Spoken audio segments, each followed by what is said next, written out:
Okay, Aiden, hopefully this works. You just click on the file manager and it brings up a file or a folder, opens up a folder here. It'll actually open it up on this Pi here, but we're going to go click on etc, etc. And you want to drag this down about halfway till you get to the files, or you don't want the folders, you want these gray files here. And you want dhcpcd.conf.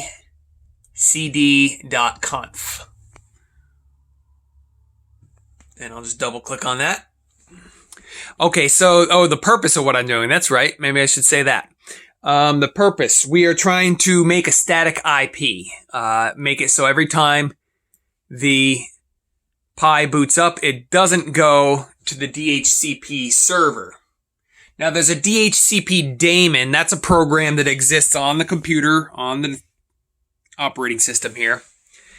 And I believe that has to dial up the DHCP server, and I think the DHCP server dishes out an IP. But that's on the internet. We're not on the internet. We're in our own world. So we don't want DHCP anything. We want to come down here to static, example static IP configuration, and see all these dollar signs here, the hashtags, or not dollar signs, hashtags. Those are commented out. So this is actually code. And the computer will try to read this code, and everything with the hashtag, it will not read. It considers it a comment. So I'm going to leave the comment example static IP, because that's obviously just a comment. But these other ones that are commented out, that's code that I can come in and change if I want. And I don't have to rewrite the code every time. I just change it. So somebody left it here for me. So I want the Ethernet interface ETH0. I'm pretty sure this is how it's done, Aiden. I looked it up on the internet. It was not very clear. Now, they did say static IP address, and see, the last number is 10-24. That means use a range, but I don't want to use a range. So first I'm going to uncomment it, take the comment out so that it's read as code. The computer will read that as code now. Static IP address, 192.168.0.10 to 24. So I'm going to just pick 10 for the master. And then the slave I will run as 11 when I get that set up. I'll try to do the same thing with that. So now we're on the third line, static IP6 address. I'm going to go ahead and uncomment that line. And again, we have a range, but this time our range is FF to 64.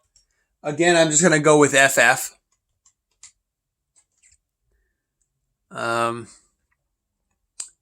Static routers, I wouldn't know how to change that to anything other than that, so I'm just going to uncomment it.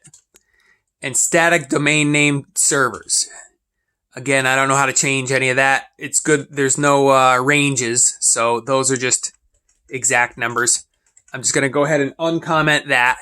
I'm going to save this, and I'm going to boot it, and then I'm going to check the IP address. Actually, yeah, so let's do that now while we run it. While I run this, the movie here. So I went ahead and saved it. Hopefully that doesn't break anything when I try to boot it up again. So closed, and then shut down, reboot. Yeah, just reboot. Okay, I changed your background screen there too. I made trees for the master operating system, and I made waterfalls for the slave.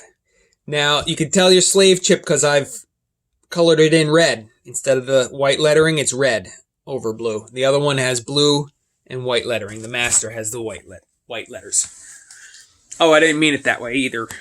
White versus red. I just kind of did that. All right, so what else is new here? Looking at my notes. Things are slowed down here, kind of. I ate dinner. I texted you, but it's like 6:50 here, which means it's like 10 where you are. So hopefully you're sleeping. You'll get up tomorrow and have a regular day.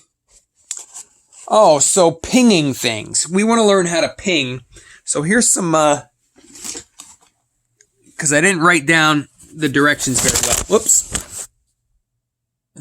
Uh-oh. I think I just interrupted the boot. by touching the keyboard. All right, so pinging things.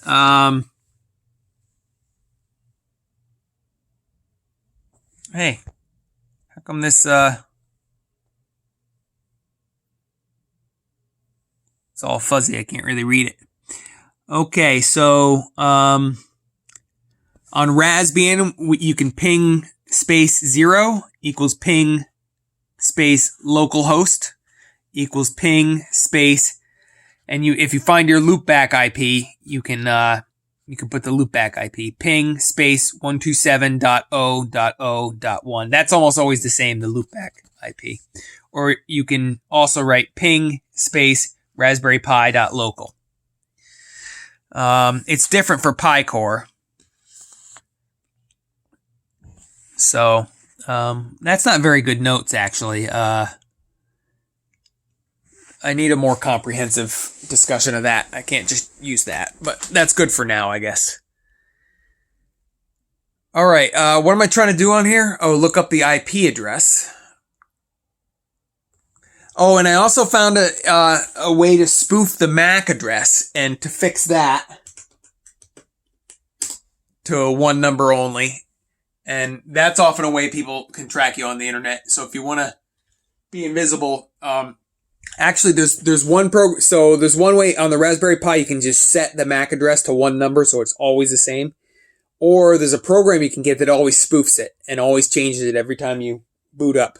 So that's probably what you'd want if you wanted anonymity on the internet. Okay, I'm going to write ifconfig. But you know what? I think this is only going to have a loopback address. Let's try it. Yeah, LO. It doesn't have an ETHO. It doesn't have an Ethernet address.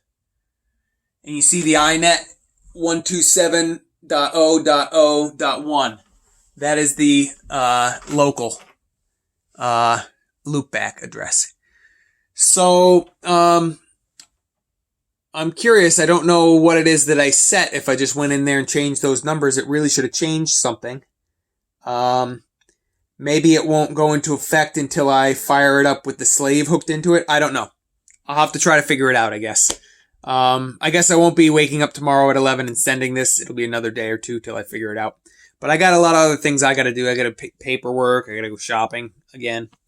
So maybe I'll just send all the videos to you tomorrow and you can watch them if you want. Okay, talk to you later. Bye.